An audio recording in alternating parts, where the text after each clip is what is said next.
Good afternoon. I'm Kristen Welker, moderator of Meet the Press. Thank you so much for joining us for this celebration of Black heritage. In collaboration with NBC's Black Employee Network and our Veterans Network, we'll be tackling the complex issue of Black generational wealth, specifically through the eyes of Black veterans. Just recently, the Department of Veterans Affairs has admitted a significant disparity in military benefits. Veterans of color not receiving the same benefits as their white counterparts. This is a topic we've reported on extensively on NBC News. And News Now, in a panel discussion, we'll hear what that disparity has meant for generations of veterans and their families and what's being done to right this wrong. So your panelists are from the NAACP's National Office of Veterans Affairs, Edward DuBose; from the Philadelphia VA Hospital Public Affairs Director, Rita Chappelle; retired U.S. Marine Corps Master Gunner Sergeant Joseph Geter from the Montford Point Marines; Karen Lenoir Kelly, military veterans and journalism fellow at NBC 10 and disabled Army and Navy veteran; Khalil Watts, Army veteran and producer trainee at NBC 10; Jimmy White, Navy veteran; Travis Mannion, fellow and former Bush scholar. And now your co-moderators for the panel: military caregiver Dyanne Glass from Comcast, military and Navy spouse and anchor Lucy Bustamante from NBC 10 and Telemundo 62. Dyanne and Lucy. Many thanks to Kristen for her support on the coverage of this important topic. Dyanne and I are just thrilled to be here with you guys today. My apologies for being virtual, as we've got some pretty big sicknesses going on right now in our home, so keeping everybody safe from transmission here. But Dyanne Glass, it is a pleasure to do this important conversation with you from Comcast Military. Your department does so much to keep the veterans in our company in touch with that aspect of their lives, and this is a very important conversation journalistically as well. So Dyanne, I'll let you get started in person with the first question as we wait for Mr. DuBose from the NAACP to be able to join us virtually as well. Take it away, Dyanne. Absolutely. Thank you so much, Lucy, and it's a pleasure to be here with all of you. So I'm going to go ahead and jump right in and get started. My first question is for Joe. It's so good to see you. So tell us some of the stories that you've heard as people come to you and ask you for help. Yep. All right. Thank you, Dyanne. I've heard a lot of stories over the years when people are coming to us for help for either benefits or just don't know they're eligible for benefits. That's the biggest problem. They don't know they're eligible, up to and including my own father. He was a World War II pharmacist mate in the Navy. When he became older things started happening to him. And he never thought to look to the VA until I kind of encouraged him. And he felt, number one, undeserving, because many people think you have to do 20 years in the military in order for benefits. If you serve honorably for 90 days in any branch and you're honorably discharged, you're eligible for something. It may not be the totality of the benefits from the VA, but I encourage everybody, if you serve, to register with the VA. Mr. Geter, if you can talk about when the people come in to your office, to your veteran service organization, which the story of the Montford Point Marines is just incredible if you guys aren't familiar with it. Ori is going to show us a graphic showing what the VA recently released that our own data expert, Lucia Walenchis, was able to comb through to show it's incredible. Ori, look at this. When the denial rate, when a veteran applies saying, I have post-traumatic stress disorder and I need this taken care of, and it's caused me a lot of trouble through my life. The denial rate for Black veterans still at 30%. The denial rate for white veterans, 21%. And this is not dating back to World War II. This is not dating back to Vietnam. This is the last 5 years of veterans that have separated in 2017, 2018. So tell us how much of an issue this is, and how do you know, right? Discrimination is sometimes it's obvious, sometimes it's hard to see, sometimes it masks as something else. How do you know, Mr. Geter, when there is a problem that involves discrimination and it affects your veterans like this? All right, thank you, Lucy. I don't know if we really know for sure.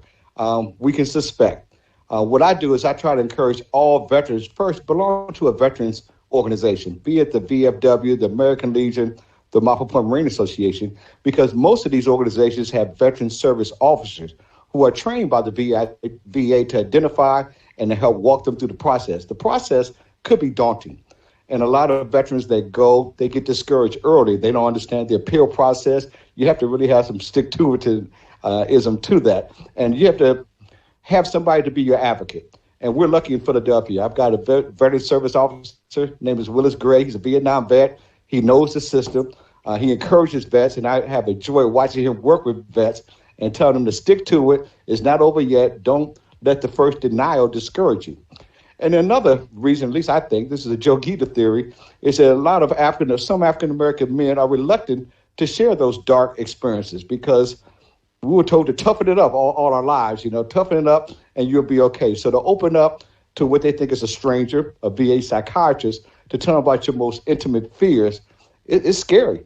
And they don't want to, many of them don't want to do that. So there are a lot of obstacles there.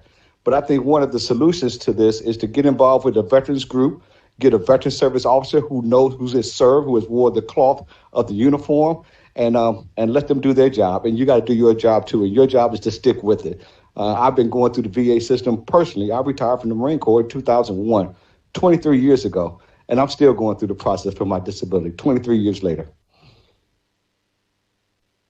We want to hear more about that, but in the interest of time, too, Dyanne, if we want to get the first question to Mr. Dubose, who is finally able to join us virtually from the NAACP. He is in charge of the Veteran Affairs issues at NAACP. Go ahead, Dyanne.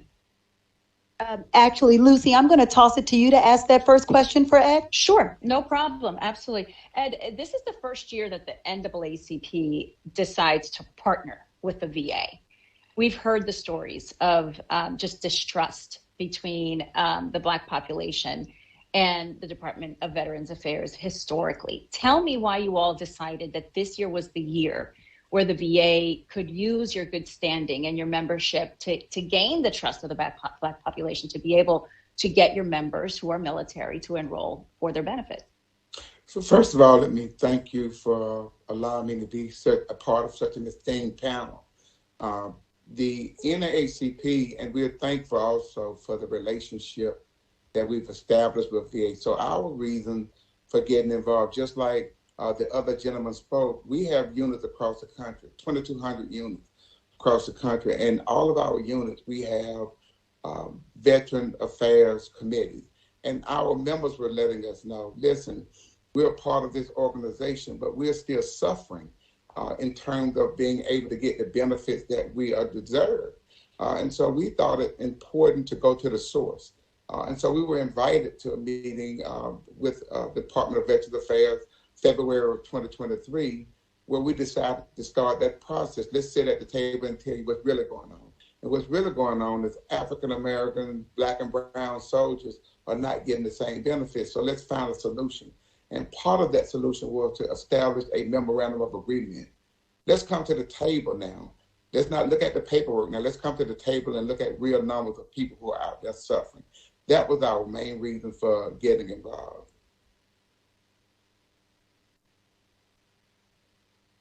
If you could elaborate some of the stories that they've shared with you, what does it look like when they haven't been treated equally in that moment, that compensation meeting, the compensation and pension meeting, the disability hearing that they have to sit in front of? Talk about what it looks like when you're not getting what has been owed. Well, one of the most significant ways to see what it looked like is when a veteran and his family, the veteran has been applying for disability ever since he's been out.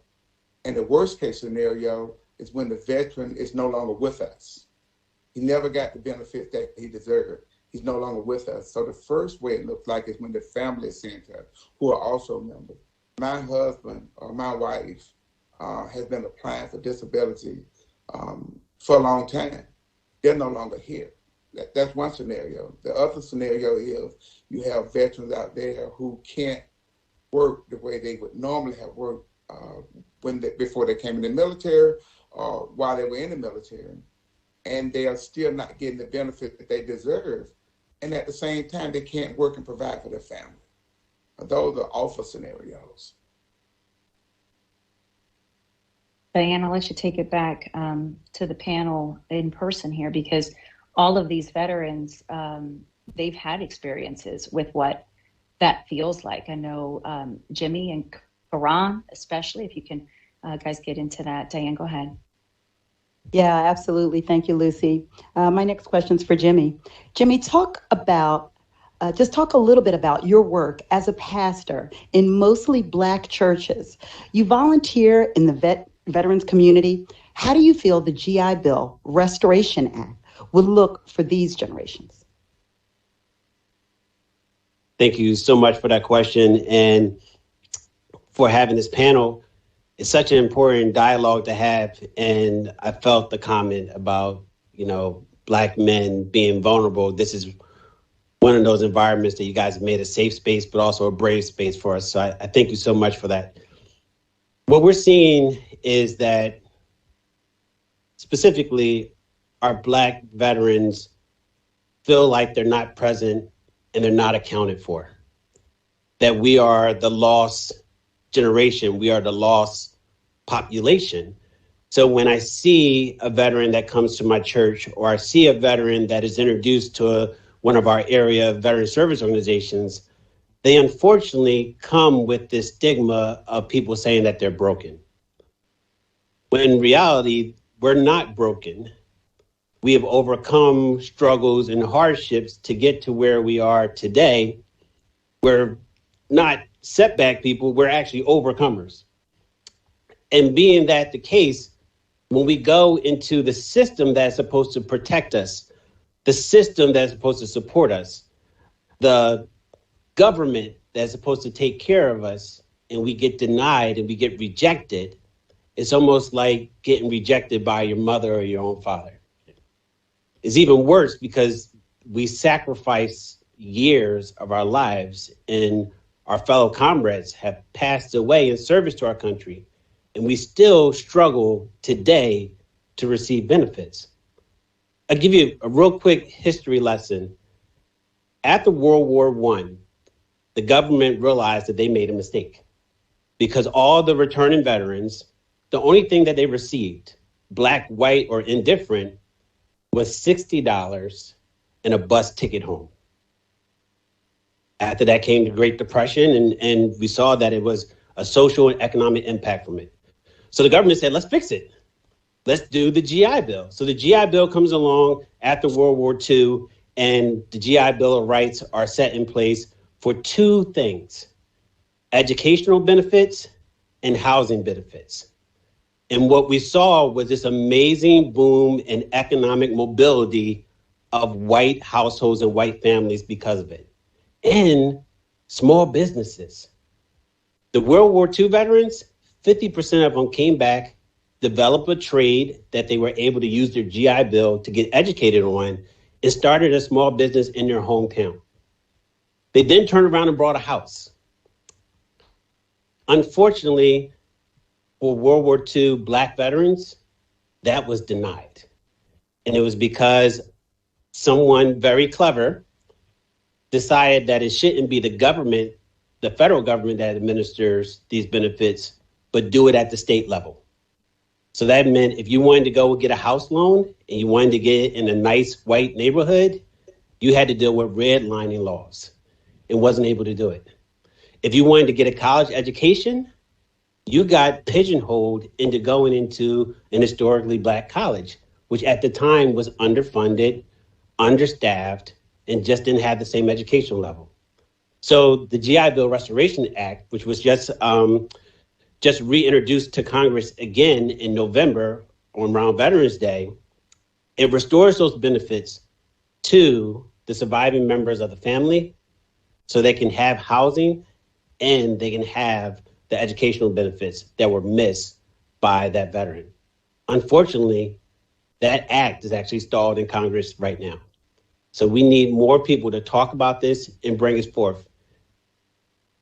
It's tough for me because when I thought about this subject, I thought of the impact that the GI Bill had for me. If I didn't have GI Bill benefits, I would never become an executive. I would never become a leadership. I would never been a Bush Scholar or any other titles that I've gathered now. It's because of the education I got from that bill that helped me be the man that I am today. Imagine if those World War II veterans was the first generation of college graduates. Instead of it being 1980, 1990, 2000, and now 2020, where we have Black households that still don't have college graduates. So thank you so much. And Jimmy, a follow-up to this, and then we'll certainly get to Quran. This is one of the stories that we've covered in the Congressional Budget Office. Anytime a bill gets introduced, they have to do a cost assessment.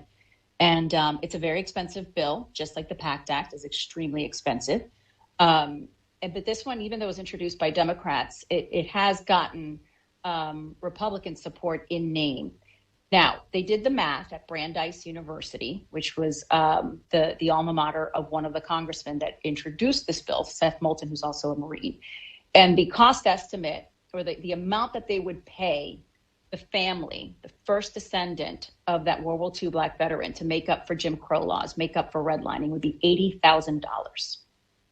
That's one assessment. Talk about how you explain it to people that think, no, that's another form of reparations. That's restoration. That's reparations. That, we don't have time for that. We have to think forward versus we have to pay what's been owed. The way that people apply for their disability denial getting turned around and saying, hey, give me what you should have been giving me all these years, the way that we've seen in the PACT Act, for example. Yeah, I think the biggest thing that jumped out to me when I was doing my research on this was that during the time frame of the original GI Bill, over, I want to say, 3 million loans were given out, and only about 1% of those was given to Black veterans. That 3 million loans equated to, at the time, $33 billion, not million, $1 billion at that time. That number is now multiplied tenfold. So when we look at the wealth that has been built and generated for white Americans, it can be directly correlated to the impact of the GI Bill on their communities. And in contrast, the lack of economic mobility in the African American community can be seen on a day-to-day basis, even today. Thank you, Jimmy. Go ahead, Dyanne. Amazing. I'm being educated as I sit here and listen to these stories, and remember my dad telling me some of these stories as he went through his struggles as well. So, Karan, for you, please explain how your process went as a disabled veteran and as a female who survived homelessness. Where to begin? First of all, thank you for having me. What most people don't realize is that homelessness in the veterans population is directly connected to access to care. The assumption is that people who are homeless are lazy or financially not equipped to take care of themselves. But the truth is, my story and the story of many others is that I did not have access to care.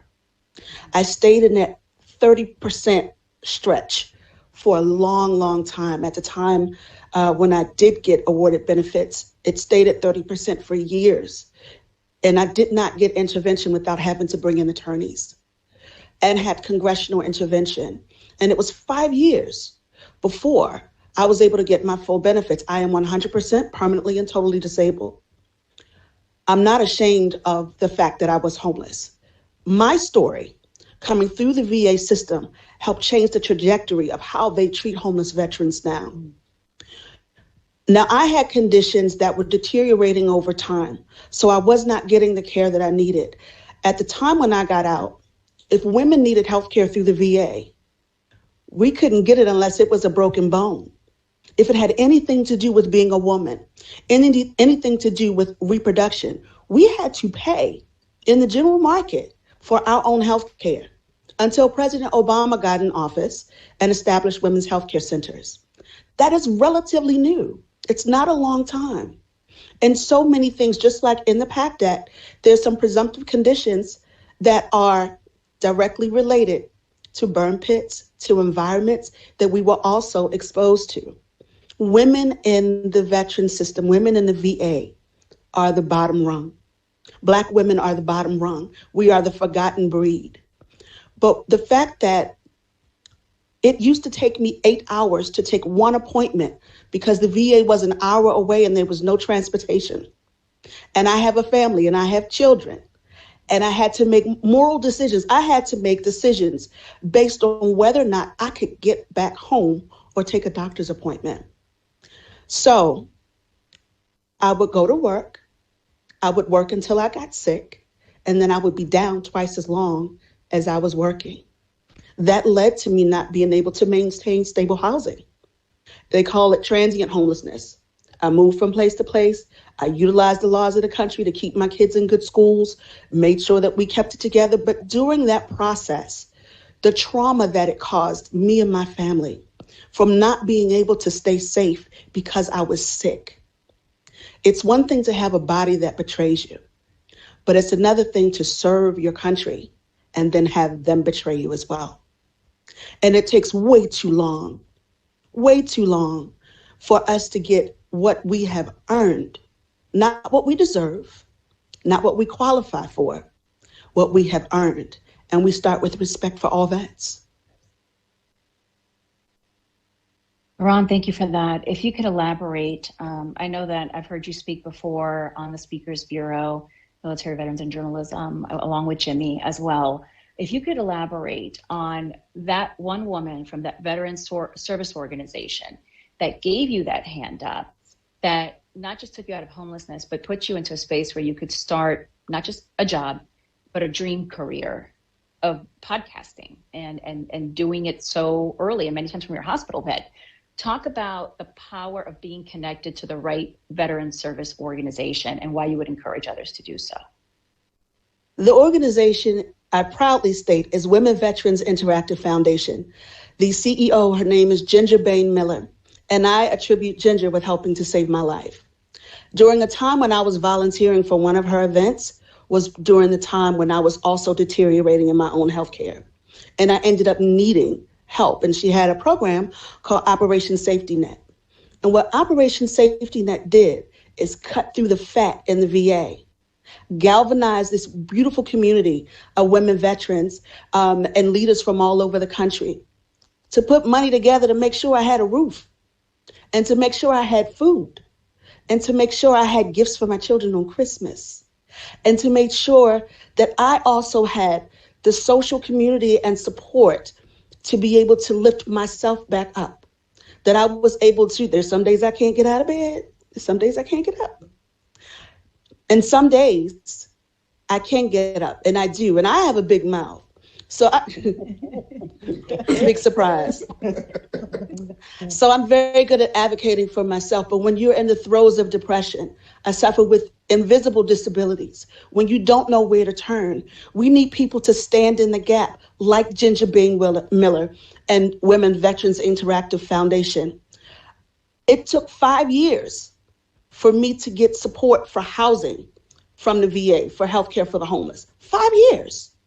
5 years. During that time, I needed support.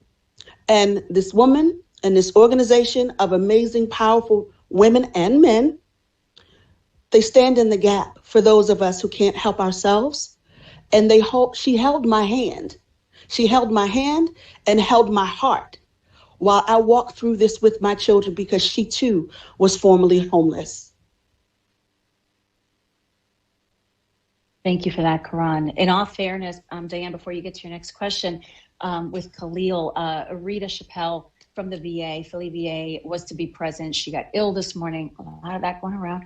And I know that she was preparing something to be able to represent her words for her. They have done, she comes from a family of 200 people in her own family that are service members. Both sides of great-grandparents were Buffalo soldiers. And the NAACP gave her an award, Miss Rita, as they call her nationwide, because she's literally broken records in enrolling Black veterans into the overall system through the Philly VA, because she has become a point of trust in this community. And so she was supposed to be here today, but we know that she is offering that anyone could give her a call. We'll provide that information in the chat if they do need help enrolling. And obviously there's a lot of work to be done at the VA, but we've also been reporting on the strides that they are trying to do right now with the creation of their equity team. So to be fair and represent one of the messages that would have been represented, Dyanne, I just wanted to put that out there. Go ahead with your next question. Sure. Thank you, Lucy. So my next question is for Khalil. Khalil, you've yet to need to apply for disability, but talk about your experience using your education for benefits. Thank you for having me today, too. Like many African Americans around my age, I'm not predisposed to generational wealth like my counterparts would be, but it's still my responsibility to find my own way. And I'm third generation military. My granddad was Army, my dad was Navy, and I decided that the Army was going to be my route to create my foundation for myself as well. It's scary at first, but I knew that if I was to join the military, I would have that break in order to get me to where I want to be. Because I saw my older sister. She was a freshman in college when I was a freshman in high school. And throughout that whole entire time, I seen her struggle in order to afford college. And I didn't want that for me. So when I joined the Army, and I figured out what I could use, which is the Montgomery GI Bill and the post 9/11 GI Bill. That was my chance to be the first Black man in my family to have a college education. I can honestly say that without the Army and without the foundation, I wouldn't have any opportunity that I would have today. And how it is as a Black man in America today, we're not just giving out things in order to have us prosper the way that we want to prosper. We have to try to earn it. And the Army was a way for me to level the playing field. So now you fast forward and I'm 5 years out of service. I got my undergrad. I got my master's degree. And I was to work and own my own industry as well as open up my own businesses because of the foundation that the Army laid out for me. And the only thing that's not prosperous is like a lot of individuals that come from my background, they don't see the military as a way because of how the country usually represents Black men. But what they don't understand is the brotherhood that comes from coming within when you're in the Army. There's a lot of people that look like me that are trying to have a better firm for themselves, trying to have a better way for themselves because they want their own generational wealth to move in. Because of the foundation that I have, I can break chains from my family and strive for them to be better. We don't have to start from the bottom no more because it all starts with me. So now I use my education benefits. I'm going to be able to use my housing benefits when I'm ready to purchase a house. And come to find out, it's going to be the Army and everything that's prospered for me to get to that point. And if my children want to take that route, it's an option for them, not a necessity like me, but they can have it because I was able to break that chain and gain the wealth so that they wouldn't have to start from the bottom like I did. Before we toss it to the audience for questions, Khalil, thank you for sharing that. Karan, absolutely amazing. We're very lucky to have this panel with us today. Khalil, I know that one of the first conversations you and I had was there's this double standard that is just painful to listen to you talk about because no one should have to feel that way. The way people treat you when you're out of uniform versus the way that people treat you when you're in uniform, and just your message to everyone listening today, just how to change your mindset when you're faced in that situation. Yeah. So I'll paraphrase that story. When I actually got out and I was back in civilian world, what had happened was I went inside of a Walgreens just to go window shopping. I didn't know what I wanted yet, but I had a clerk follow me throughout the store because they thought that I was stealing. And everybody knows that feeling who comes from my background when they have eyes on me thinking that you're doing something that you're not. And it's very annoying, but you got to remain calm because you don't want to be looked at as that angry Black dude as well. I go up to the front register and they all know you got military discount. The moment they hear that, the clerk now switches and wants to thank me for my service and wants to ask me questions about what I did. And since that day, it made me understand that or had me ask that question, am I only valued as a person when I'm in uniform? And that's the issue that a lot of people go through, because when we serve this country, we're heroes. But once you take that soldier servant off, now we're just another Black man in America. But if I can be honest, that doesn't discourage me because of everything that I learned from the Army. It's not just fighting for the U.S. You're fighting for your brothers and sisters. You're fighting for your family at home. You're fighting for everybody's safety. So not a lot of people are going to understand what's going on from within because they don't experience it. But I wouldn't change my experience for the world because of what the Army's done for me and what it's going to be doing for the generations after me. And I wouldn't discourage it. I don't feel bad about it. It doesn't discourage me from telling other Black men to join the Army because the benefits of being a soldier outweighed the gripe of being a Black man in America, because I'm able to do more in my part and do more for my brothers and sisters and do more for my family at the end of the day.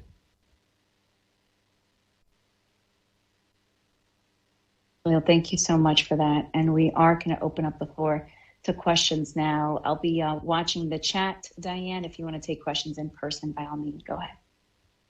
Sure. I'm not sure if they're going to come through the chat. Sure. Or there is where one. they may. Says, there is, okay. So let's see, Sally-Ann, I hope I'm saying that correctly. From the 30% that was discussed earlier, do we know what the percentage is for female veterans? I will definitely add that information for you, Sally-Ann, to this particular chat. So stick with us. We will send you the breakdown. Happy to email it to you. Our data analyst, Lucia Valencia, has done an incredible job going through 17 million files that the VA gave us on November the 2nd through FOIA. I shouldn't say gave us, we requested it through FOIA. So we will definitely send it to you because that is an extraordinarily important number and one that we're going to be focusing on coming up in Women's History Month as well in March. So I'll follow up with that. We have another one, Dyanne. Cliff, being followed in a store, from what I understand, is a common Black experience. Being treated differently in and out of uniform or in a suit or dressed up is a tragedy and a reality that we have to deal with. That is from Cliff. Thank you so much for sharing that thought. And obviously he sees and hears you on that, Khalil. Anything, Karan, that you want to talk about, given that question where Sally-Ann wants to know a little bit more about, how often does the female get turned down? Because we do hear all the time, female veterans are the most invisible veterans. We are definitely the most invisible veterans. And one of the things that we know in life in general is that Black women's pain is not recognized. Women veterans, especially Black women, I speak on that because I am one. And a lot of people don't understand and don't know that the person that was considered the godfather of gynecology used to operate on enslaved women with no anesthesia. This is the mindset because historically it was thought that Black men and Black women could withstand more pain because we were less than human. That treatment also followed the systemic sexism that exists in the VA. We can talk about military sexual trauma. It happens overwhelmingly to women, but it also happens to men as well. But if you experience military sexual trauma, when they started asking that question to us and you were in the process of getting your benefits, it would stop.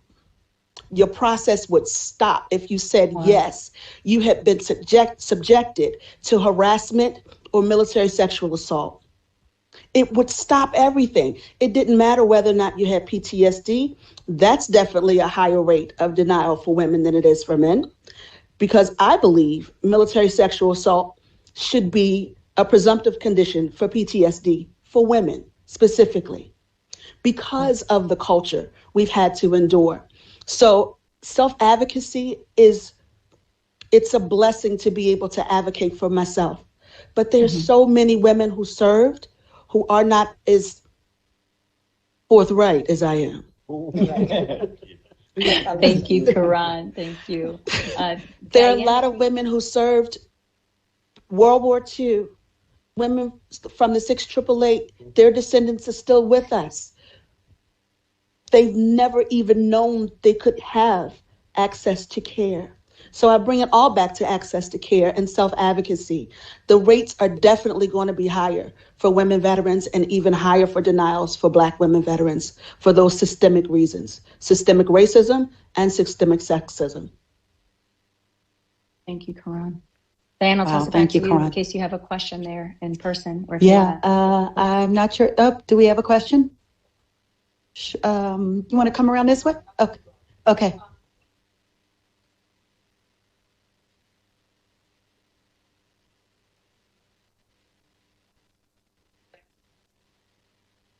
All of society, systemic racism. What do you see as the solution? Because you think when you put that uniform on, you talk about how when you're out of the uniform, you're still just a Black man or a Black woman. But if being in the uniform, did you go in thinking I'm going to be treated better or differently because I gave so much to and for my country? And when that didn't happen, what was that feeling for you out of uniform? And then the second part is, what are the solutions? This panel, that's what all our panels are based on. We want to be solution based. So from your perspective, where does the solution come from? Does it come from laws? Does it come from people pushing for you? Does it come from all military gathering together and saying, this is just not right? Like, what are the solutions? Mr. Ida, Thank you, can Keisha. take that question let's see. too. I'll take the end of it first because she's asking about solutions, and that's very important. Education is the number one solution. A lot of folks just don't know.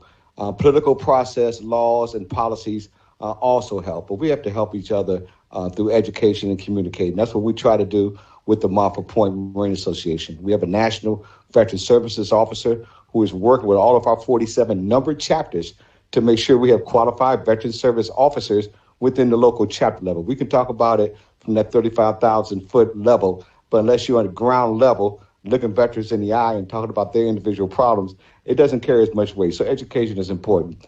As far as wearing the uniform, my experiences are similar to a lot of folks. I came in just about a year after Vietnam failed in 1976. And there was a time from 1976 to 1990, I would not wear my uniform home because of all the negative thing. The military, not African American, but the military in general, wasn't looked at and favorable after the Vietnam War. That seemed to change. At least it changed for me and a lot of my comrades after the Gulf War. I'm not going to say the first Gulf War, the Gulf War in 1990, because America finally looked at the sacrifices in this land of the internet was just starting off, and people were getting the inside stories about these veterans, and they weren't blaming the individual veteran for American policy. Whereas in Vietnam, the individual veteran was being blamed for American policy. And all they did was serve their uniform, serve their country in uniform, and die. But they were being blamed for policy at a higher level. I think America got educated about veterans during the Gulf War, and we were more widely received and recognized. And from 76 to 90, I hardly wore the uniform. From 90 on, I hardly took it off. Because people would thank you for your service, and some people think that's cliche-ish, but it's appropriate in my book. I always appreciate when somebody pauses and says thank you. I always wear usually a Marine Corps hat or a jacket. Something on me identifies myself as a veteran. And that kind of is an icebreaker, too. Like was said earlier, they say you serve. Okay, we got a connection. My father served, my grandfather served, my mother served. So it's an instant connection. So we're getting there. But I think the laws that are pending right now with this Congress to help make up those gaps. One number I looked at, and I know Jimmy and all of us did some surveys, the GI Bill came about in 1944, and it was built to establish middle class, I guess. But it was regulated, like you said, to the states. So imagine a Black man in Mississippi applying for a loan in 1947. You don't have to imagine that. 3,200 loans were applied for in 1947 in Mississippi. 2 were approved by Blacks. 2. So when you say, and that trickles down, imagine if that person bought a house in 1947, built up some equity in that house, left it to his children, got an education, that could have changed the world. And I'm all for this legislation that's been bouncing around the last 2 Congresses. I doubt, and it's just me, that we're going to see any movement on that before elections this year. But when the next Congress comes in January next year, I'm going to be still there yelling and screaming and advocating and saying, don't forget about us. We're still here, too. So thank you. I honestly think just as much as education is important, So is representation. I can remember myself speaking to the veterans and the soldiers that I actually knew when I was having those questions on whether or not I wanted to join the Army. And I spoke to nobody younger than 40. I didn't know anybody in my age, in their 18 to 21s, or any young men who were joining the service because they didn't speak up. But once I actually enlisted and enrolled in the military, I seen how many people who looked like me in my age group that were actually in the military. And when I come out, they disappear. So the problem is what a lot of veterans, and I can say for myself, I used to be one of those veterans, is I didn't have those conversations with people in my age group and in my peer group about how the military was until they started coming to me and asking me for help because they seen that I was getting my degree and they seen I was getting job opportunity after job opportunity, and they were asking me. And then that's when I started advocating of what the Army does for you and what the military can do for you. And the more people that we have representing the military of my background, the more it's going to normalize so that I won't have those situations where I'm just inside of a store dealing with systematic racism like that, because more people can understand it's not just white soldiers. There's Black soldiers, there's Black women who are soldiers. We're all capable of the same entire aspect in the same service, but we don't speak up. And if we have more panels like this, or we have more conversations like this, if we're speaking out to the younger generations, especially me, because they're going to relate to me the most because I'm closest to their age group. So if I show them my experience and tell them what's going on and what it can do for you, they're not going to see it as something foreign. And everybody knows that the more you start talking, the more people are going to start doing. And they're going to see more people like me reaching out, so that it's not just young white men representing the United States Army, the United States military, Air Force, or Navy. It's all Americans that can represent it. Yeah, I think there's a disconnect in our nation between the service members and the general population, right? And characterize what we do, and then vice versa, right? That what they say on us, that they don't care about us, it's all caricatures, right? But in actuality, there's more that connects us than we think. And if we can have those opportunities to voice our similarities, I believe that service is the great equalizer. Yes, I chose to serve in the military, but shouldn't everybody serve in some form or fashion? Shouldn't you be serving your community? Shouldn't you be servicing your church? Shouldn't you be servicing your city or your state in some way, form, or fashion? How else are we going to progress as a nation if we're not serving and taking care of each other? And what happens when you have this community that serves, a community that gives their resources from one person to the next, not for my own personal gain, hopefully some, but because I care that much about you that I want to see you progress the same way I progress. I want to see you grow and be prosperous just for the sake of that you're my brother and you're my sister, and I want to see you grow. That's how we build community. Community is not just to say that we hold hands and we sing kumbaya every once in a while. Community says that I have my resources, you have your resources, you need sugar, I need flour. How are we going to make this bread together? So let's build community as the solution, and let's bridge those gaps that we see out there. We can be the peacemakers. We can be the bridge makers. We can be the ones that connect service to service for the betterment of not just ourselves, but also our country. There's an old biblical verse that says, in all you're getting, get an understanding. And I believe in allyship. Allyship does not just end with race. It doesn't begin or end with gender. It doesn't begin or end with ability, but first seeking to understand. Listen to the stories of the people who fought for this country. Respect our service. You don't have to respect us. Well, I hope you would, but respect our service. No two stories are going to be the same, but allyship does not have to end with the thing that military is a microcosm of this entire nation. You have people from all walks of life, all kinds of belief systems, but you know what we do differently? When it comes time to get down, we get down together. I wish that energy and that spirit was more when it came to people, whether they served, whether their family served. I'm also third generation military, but the only woman in my family who served. My stories matter too. Just like this young man's story matters too. Jimmy's story matters. Mr. Geeter's story matters, but they're all going to be different. So first going in, seeking to understand.